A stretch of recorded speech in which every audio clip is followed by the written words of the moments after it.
Joining me for more on this is a guy who has written for many publications and doesn't shy from telling it like it is. Gavin McInnes is a writer, one of the founders of Vice magazine. I tell you the name of his latest book, but it has a couple words in it I can't say on TV. It's not even the one you're seeing on the screen, it's another one. So just Google Gavin's name if you want to learn more about it.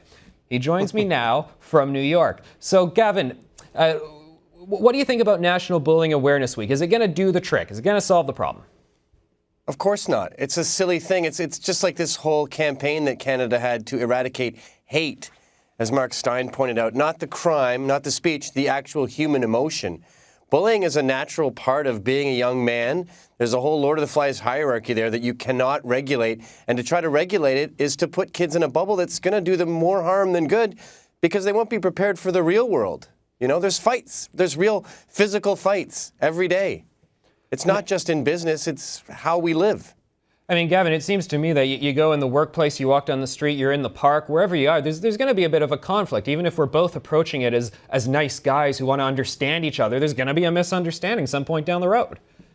Life is conflict, and I don't think the jury is out, or the jury has decided if bullying is necessarily bad.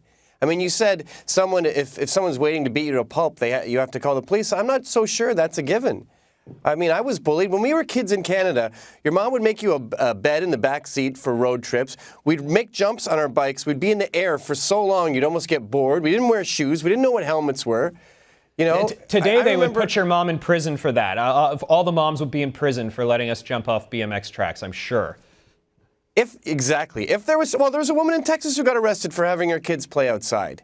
You know, and what's happening to kids? They're just getting fatter and they're playing video games. They could do with some bullying.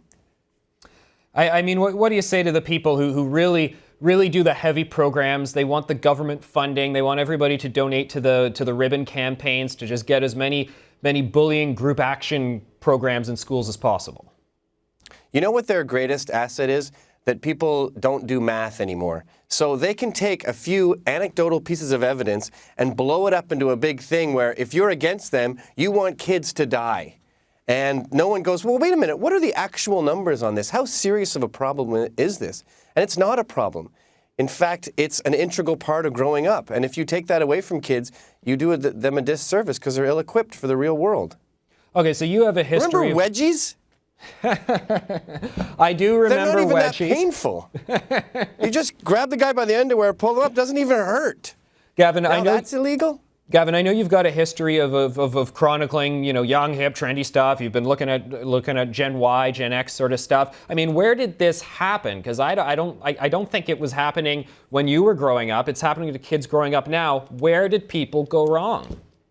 I'll tell you what happened. The baby boomers, right, they had a pretty good education and they had a good upbringing, but they became professors. And when they became professors, they decided they didn't want to work because they're spoiled brats, because they got this sense of entitlement from all the hard work their parents did. And so instead of doing hard work and teaching kids, they invented this whole sort of liberal social critical theory. And now everything is up for grabs and nothing is true and no one has to do any work. And next thing you know, victimhood becomes a fad. Hey, I'm oppressed too. And then there becomes a currency behind it. Now there's big bucks in claiming that you're oppressed. So this fake problem is generating big bucks, and I blame liberal professors for putting this notion into everyone's head that they are a victim and they need the government to protect them. Well, Gavin, one thing that I go crazy about, this kind of plays into what you're saying about the entitled liberal background stuff. And there's people these days going into complete nonsense university programs that just shouldn't exist. They get out of it, they expect a six-figure salary immediately. Meanwhile, you ask them, can you change a light bulb or help me sort of dig this hole? And they just can't do it. It seems like they maybe would have done with some BMX riding or something. Riff on that for a second if you can. Well, Milton Friedman said that when you have big government, it imbues childlike dependence on the populace and gives the government godlike power. And that's what I think has happened to the kids today, or the young people today, is they want a government that cares about them. I don't want a government that cares about me. I don't even want it to know where I live. I don't want the government around. I want them to worry about police and the odd road. I don't want them to prevent my kid from getting bullied, or to tell my kids when they can play outside, or to regulate what my kids can eat.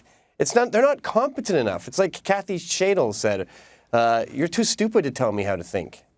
But Gavin, at the other side of the spectrum, I mean, it seems like both my country and yours, it's going the other way. It's going completely the other way. It's going over the cliff. But wait a minute, didn't Canada just repeal that Section 13 thing? Yes, we did. That's a good sign. Maybe Canadians have had enough, because I know that the bureaucrats are pushing all this stuff and the fear mongers are pushing all this stuff. But when I talk to my brethren, my Canadian relatives and my friends back there, they've had enough. They don't want this to happen. Gavin, great stuff, sir. We're out of time. Thanks for joining us. I'm sure we'll have you back again. Cheers. It's Gavin McInnes. Send me your thoughts on this and more. Anthony.Fury@sunmedia.ca. We got a great show for you. Stick around.